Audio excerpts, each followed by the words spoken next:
Guys, in this video I'm going to show you how to change the coil on the SMOK RESA stick. Alright, so the first thing I'm going to do is make sure that it's off, and it is. If I fire once it doesn't turn red, so it's off. And I'm going to unscrew. Really doesn't matter, but I usually grab. I'm going to get the top first. Take the top off. I'm going to wash that. I'm going to wash all of it because it's not going back into this piece. There we go. Breaking that seal. You got to be careful for the glass though. You don't want to squeeze it and break it. Okay, you need to, I'm going to go ahead and get this off. It was almost juiced out. That coil's burnt.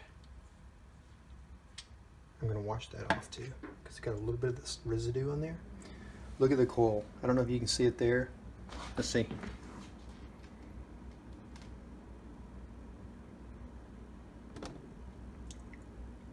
Very, very black. Jet black. Definitely a burnt coil. So I want you to pay attention that there's that rubber seal right here on the bottom. And the glass just pops. Glass is literally just pushed in there, but also I want you to pay attention. Let me take this glass off.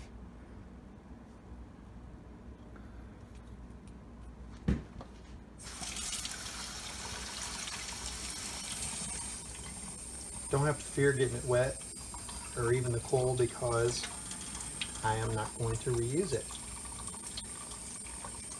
You never want to get your coil wet, by the way. So, you know, I don't even have to take this part off because I'm not going to clean that seal. There's a seal that this rubber piece bumps up against. That glass, that black, that's a rubber seal right there. It's intact. And let's see if you can see the white silicone seal at the top of that fitting. You see that? Yep. The very top, the white silicone seal. So, cleaning all this. I'm going to get my hands just a little bit soapy.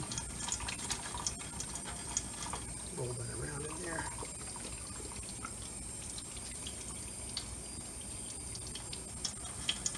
Set it over here on the paper towel.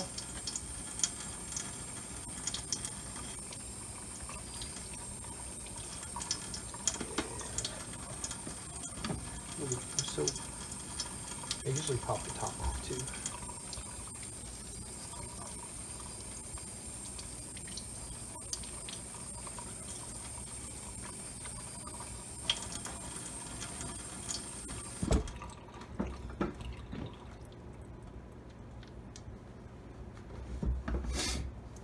There's that piece. It should be pretty decently cleaned right now. It's just water and soap. I'm going to get down in here. There's a little rubber seal in here too. All the little rubber seals that you see are very important. Don't break them, don't lose them. Alright, so I've got my new atomizer, coil, whatever you want to call it. I got corrected on one of my other videos, but I don't really care what you call it. You see what I'm showing you, so hopefully you know what that is. Take this one out. It's in there pretty tight. Yeah.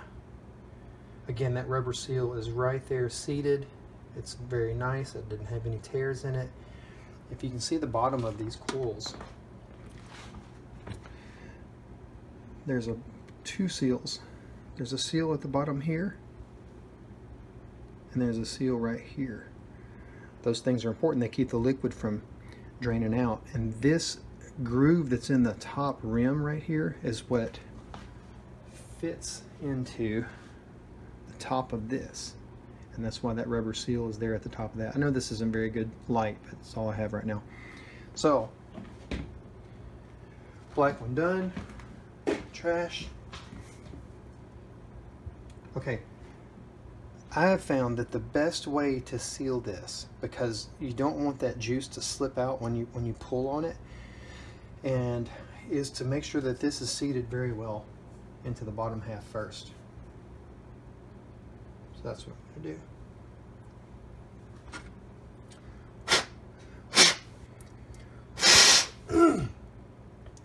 I usually try to blow the moisture out.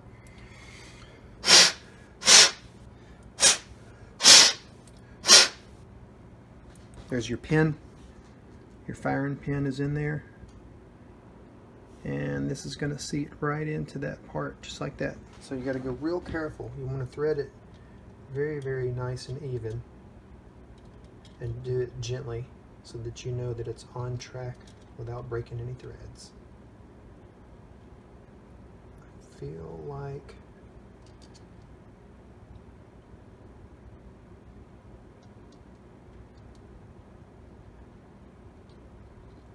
I reverse thread it.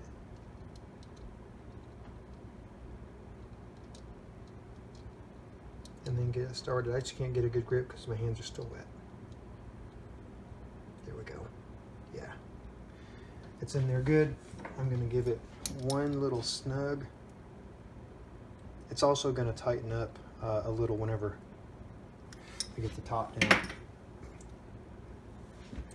Now, for this piece here, I always push the glass on first, but I'm watching that rubber seal part because there's threads right below the rubber seal. There are threads, and I always watch it and make sure that it goes inside the top of this very well. And it's in there right now, and I'm going to slowly push and start that threading. And it's caught. It's caught. You got to be real delicate on this part. You don't want to screw that up. So it's caught and it's in there, and I'm getting it pretty snug by hand before it's put on, and it feels pretty snug. Wipe off the top here and wipe down the mod pretty well. There's nothing in there, it's all shiny. Looks nice, it feels nice gripped. So it's pretty snug. And I'm going to screw it on, and I'm just going to hand snug it. It's still a little wet though.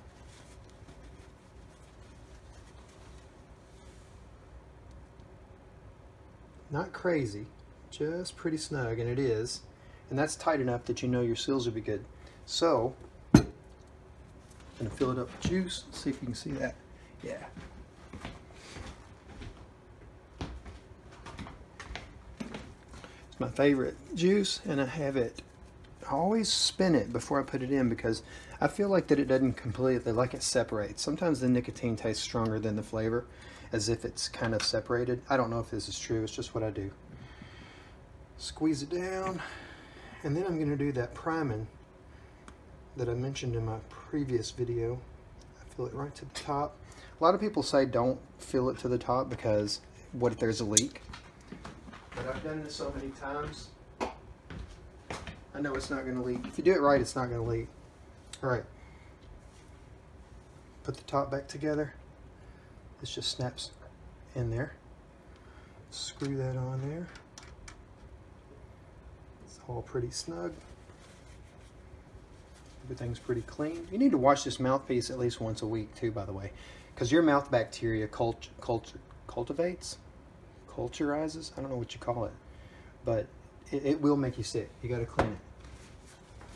It's like using the same cup every day and you never wash it. That'll make you sick too. Alright, I'm going to do that dry pulling thing I was talking about earlier in my previous video. Priming, it's what I call it, so that I can get the juice inside and get the bubbles started so that this saturates the cotton. So I'm going to close off the air valve all the way, and it's not like a, it's like a suction thing, like a not a straw sucking thing. It's a suction thing. It's the strength of a vacuum you create in your cheeks, like a cigar. Like you'd do for a cigar.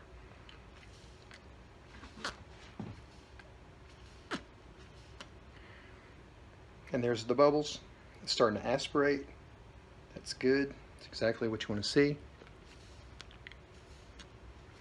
Some people say to drop down a few drops into the center, and I've done that in the past, but I don't think it's necessary on these pin, the way they're designed.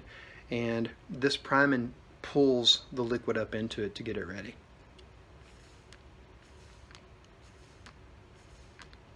Probably do 10 times. Then I'm going to let it sit for about 5 minutes. Come back in a second. No leakage, by the way. If it's going to leak, it's usually going to happen right about now. You'll feel, if you didn't tighten it up, that's just a little water. If you didn't tighten it up well enough, or the seals aren't quite there, this is where you'll start to have a little bit of juice leakage, and there's no leakage here. So, back in a second. So it's been about 10 minutes, and I come back to check on it, and it still looks good. Even small bubbles are still rising, and there's zero leakage. No leakage. So, I'm going to take it out to the window and hit it. I can bring you there, yeah. There's my vape window. 5 clicks. It's ready to fire.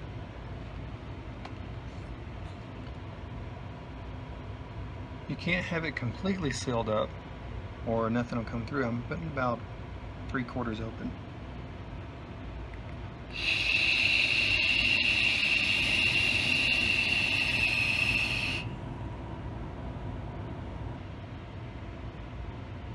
Aspirating. I usually take 2 hits and then I prime it again.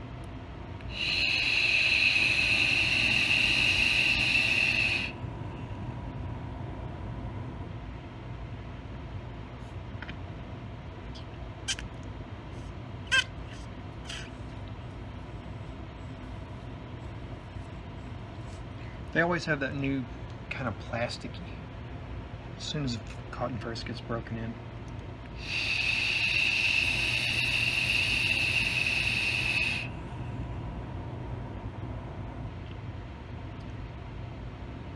Smooth. So basically, that's how you replace the coil on that bad boy. Hope that's helpful for you. It's similar, better lighting. It's similar for other pin mods too. So you just got to look at them and see where the seals are. Make sure you line your threads up really good. Be gentle with it. Hand tighten it. I grip down on the coil just to get it in there nice with my pliers. But you know, some people don't do that either. As you hand tighten it, it tightens the whole thing, including that bottom coil because it's tied to the top. So I hope that was helpful. Take it easy.